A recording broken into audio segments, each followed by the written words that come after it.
hacer un bichi caipi, recordar que tenéis que machacar con mucha fuerza la lima ya con el azúcar puesto.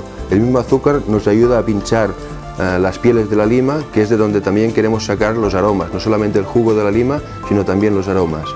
Recordar de echar el hielo siempre troceado para que quede mucho más refrescante, bichi catalán, y remover con suavidad, porque no queremos perder todo el gas que nos aporta el bichi catalán.